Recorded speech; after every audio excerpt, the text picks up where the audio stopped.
Hey, here at Gracie Schwartzwald with my buddy Erkan Mete in the beautiful Black Forest, and we're going to cover a topic that Matt Mann asked about, wanted to get different people's views on, and that was controlling somebody when you go into the north-south Kimura position. This can be a difficult position to control because the person actually kind of has two options, and if they're strong, both options can get you in trouble. So can I get your head here? There we go, just like that.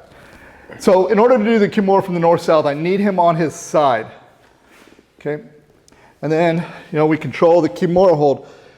If he's able to lay to his back and pull his elbow down, I lose the Kimura. And more importantly, often, if he does it very aggressively, get on your side, and he pulls that arm down, and he can actually hurt my arm, okay? The other thing that can happen sometimes is he goes to his knees. And even though I have some opportunities to do things, if he's strong enough, you'll lose the position.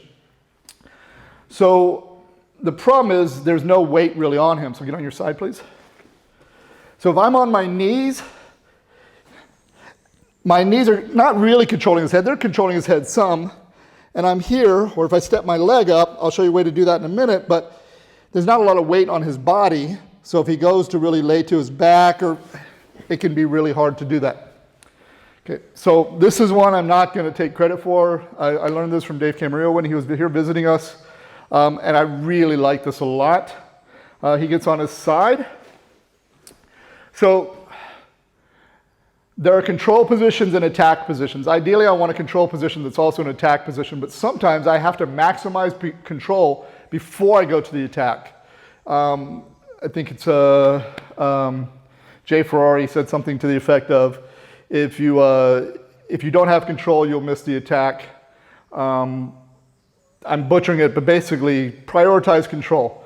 So instead of being here on my knees and my arm's not really having much weight on him, first thing I'm gonna do is, of course, traditional hold. I like to put 2 fingers on the hand and 2 fingers on the wrist, and I wanna suck his hand as close to his body as possible. Now I want all my weight on my forearm, on his body, so I'm going to sprawl.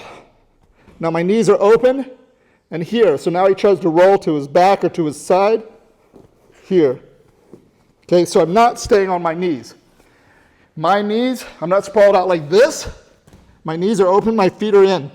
Even though I'm technically not blocking his head like you're often taught to, my knees are far enough up that they'll block his head. And even if he tries to move around a little bit, here. Now, from this position, again, I want to emphasize, you feel all this weight on this forearm, right? Yes. If he starts to roll this way, I simply drop my elbow a little bit more behind his back. If he rolls to his back, I bring it forward. So it's a monitoring situation. Roll to your back. Yeah. Roll to your stomach. Here. Yeah.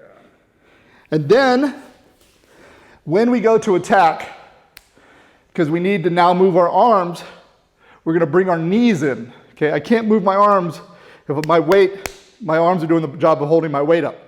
So I bring my knees in, and I'm going to switch to my second control position. So we're going to switch from this forearm, all the weight being on, to this forearm, all the weight being on. So let me get you to turn your feet this way. So we're here, we're riding in, I bring my knees in, I switch. So it's a very small motion. I'm here, I pop, and I put my weight, and my weight is still on his body, so now he tries to move. Here. Now from here, I'm simply going to look towards my back leg, open my back leg. All my rotation point is here. I don't pick up and do this, because now roll to your back real quick. Yeah. Okay. I go from my weight being here, my knees come in just enough to lift, switch, now my weight is here, move. I rotate. Here, let's turn this way. So let's say we're here. I get him to the side, look. I pull it in, move around. Boom, I move. Okay. So, you guys ever train with Dave, you know that's no fun. That's his version. I'll show you a version I like to do, too, that I used to do.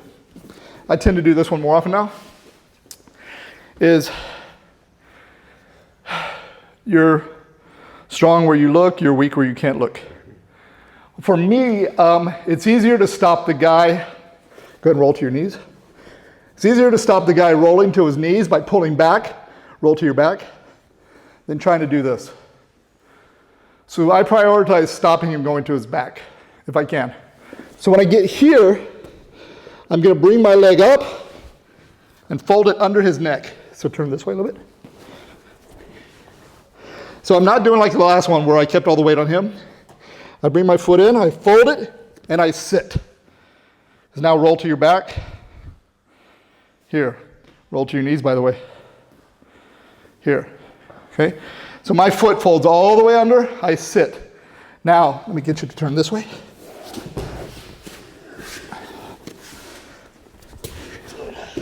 Once I sit, I tend to pick this foot up.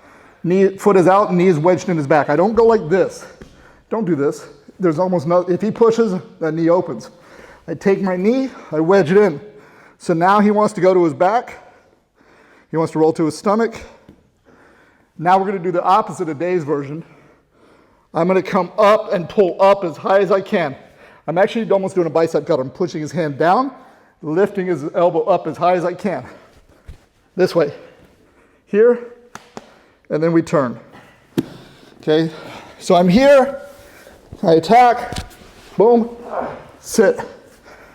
All my weight is sitting down, I pull up, I turn, and I go.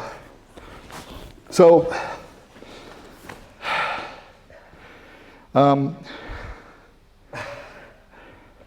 there's a couple options you can play with if you like Jiu-Jitsu and don't have friends.